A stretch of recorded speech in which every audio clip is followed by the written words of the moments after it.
Praise the lord. మనందరికీ తెలిసిన విషయం, ఇరాన్ ఇజ్రాయెల్ మధ్య యుద్ధం జరుగుతుంది. ఈ యుద్ధము గత నెల అనగా ఫిబ్రవరిలో మొదలైంది.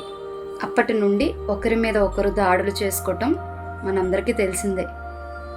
మిసైల్ దాడులు, డ్రోన్ దాడులు, ఎయిర్ స్ట్రైక్స్, భయంకరంగా యుద్ధం జరగటం మనం చూస్తూనే ఉన్నాం.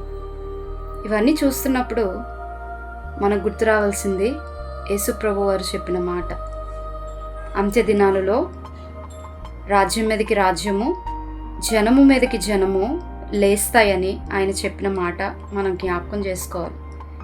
బైబిల్లో చెప్పినట్లుగానే ప్రతి మాట, ప్రతి ప్రవచనము నెరవేరటము మనం చూస్తున్నాం, వింటున్నాం. ఆ దేశాలు, చుట్టుపక్కల ఉన్న దేశాలు కూడా ఈ యుద్ధం వల్ల ఇబ్బందులు పడుతున్నట్లు మనకు తెలిసిన విషయమే. దేవుని రాకడ అతి సమీపముగా ఉంది.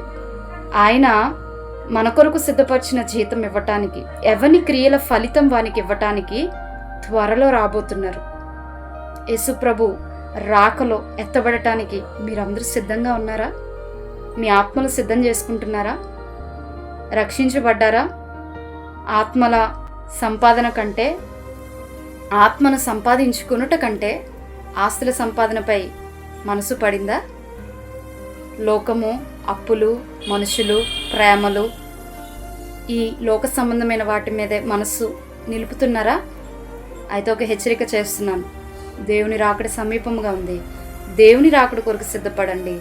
ఆయన రాకడలో ఎత్తబడటానికి మనందరము రక్షణ అనుభవములోనికి మలిన వస్త్రములను తీసివేసి తెల్లటి వస్త్రాలు ధరించి దేవదూతుల వలె ఆ పరలోకంలో ఆయనను ఆరాధించుట కొరకు సిద్ధపడదాం.